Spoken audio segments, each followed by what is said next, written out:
হরে কৃষ্ণ, জয় রাধে।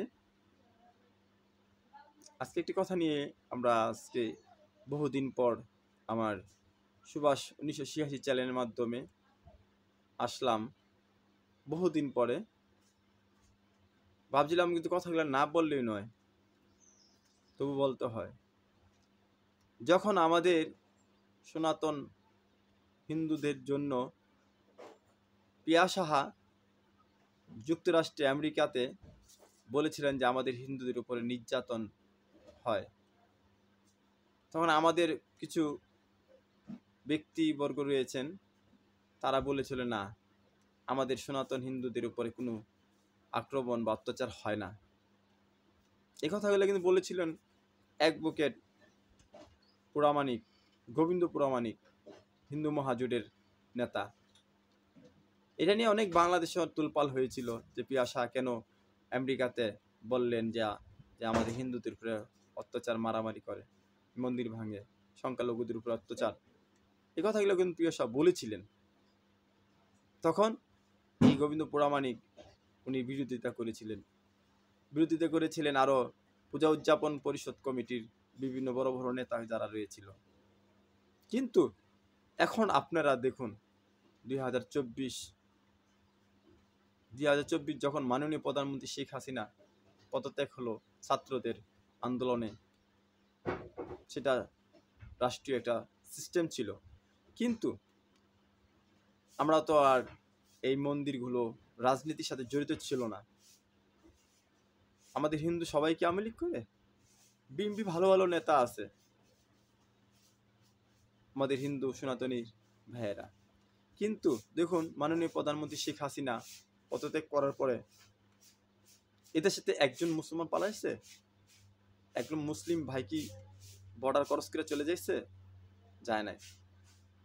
হাজার হাজার ঠাকুরগাঁও আমাদের হিন্দু সনাতন ধর্মের লোক বর্ডার পার হওয়ার জন্য সাঁতার দিয়েছেন নদীতে। কেন? তাদের জানের নিরাপত্তা নাই, মন্দিরের নিরাপত্তা নাই, অনেক মন্দির ভাঙচুর হয়েছে। ঠিক আছে, এটা আমাদের ভাগ্যে ছিল, সেই জন্য আমরা এটা আমাদের পাইছি, কপালে ছিল। তবে বলবো যে আমরা আসলে এই দেশে সুরক্ষিত নয়। আমরা এই দেশে সুরক্ষিত নয় এই জন্য নয় যে আমরা দেখি জাতীয় পার্টি হোক, বিএনপি হোক, আওয়ামী লীগ হোক, যখনই দল পল্টি খায় তখন আমাদের সনাতন হিন্দুদের উপরে আক্রমণ, অত্যাচার হয়।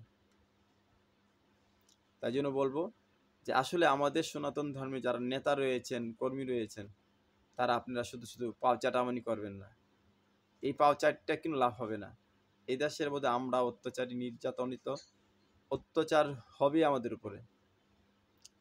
৭১ সনে আমাদের সনাতন হিন্দুদের এই দেশকে পলাতে হয়েছে, তাদের জীবন রক্ষাতে ভারতে পলাইতে হয়েছে। যত পাকিস্তানি বাহিনী ছিল আমাদের হিন্দুদের উপরে গুলি করেছিলেন।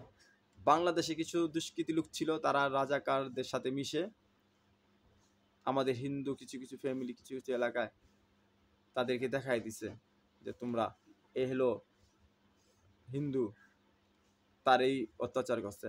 আমাদের এই প্রজন্মে যারা রয়েছে তারা হয়তো মুরব্বীদের জিজ্ঞাসা করলে, যারা ৭১ সনের যুদ্ধ দেখছে, তারা বলতে পারবে যে হিন্দুদের উপরে কি পরিমাণ অত্যাচার, অনাচার হয়েছিল।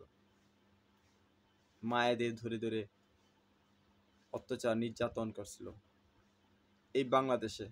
৭১ সনে রাইট যখন হয়েছে, তখন আমাদের হিন্দু সনাতনদের উপরে কচু কাটার মতন কাটছিল। আমরা কখন এই দেশে সুরক্ষিত?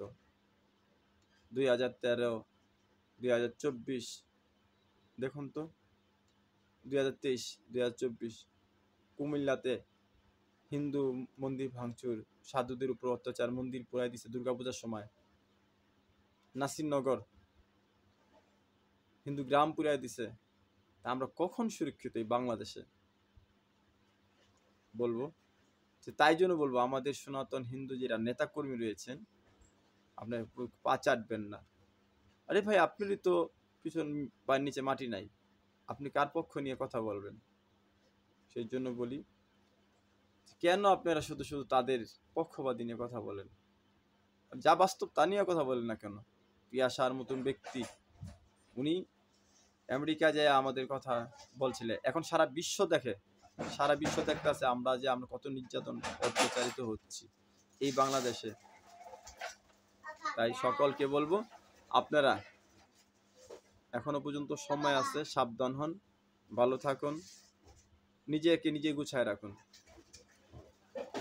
কোনো দল আমাদের সহযোগিতা করে না, কোনো দলের কাছে আমরা সহযোগিতা পাই না। আওয়ামী লীগ আমার বন্ধু না, বিএনপি আমার শত্রু না, বিএনপি আমার বন্ধু না, আওয়ামী লীগ আমার শত্রু না। আমরা একটাই শুধু সংখ্যালঘু বাংলাদেশে ছিলাম, এই দেশে সংখ্যা গুরু ছিলাম, আমাদের এই দেশে সংখ্যা গুরু ছিলাম আমরা। এই পুরা পৃথিবীরা এই সনাতন ধর্মের লোক এই বাংলাদেশ শাসন শাসন করেছিল, জমিদার ছিল, তারা আজকে সংখ্যা গুরু থেকে সংখ্যা লঘু হয়ে গেছে। তাই জন্য বলি যে আমাদের সকলের কাছে একটি অনুরোধ, আমরা কারো বন্ধু হতে পারলাম না, শত্রু হতে পারলাম না। কেন কেন সে জানি না। যদি আওয়ামী লীগের ভাই হইতে চাই, বিএনপি আমাকে খারাপ বলে, জাতীয় পার্টির বন্ধু হইতে চাই, আওয়ামী লীগের শত্রু মনে ভাবে। তাই কোনো দল আমাদের বন্ধু না, কোনো দলে আমার শত্রু না, সকল দলে আমাদের জন্য মঙ্গলজনক। তবে আমরা একটাই লাঞ্ছিত, এই দেশে আমরা সংখ্যালঘু বিদায় আজকে এত নির্যাতন অত্যাচার আমাদের হতে হচ্ছে। ভালো থাকবেন, সুস্থ থাকবেন। বাংলাদেশ সকলকে আমার সংগ্রামী প্রণাম, নমস্কার।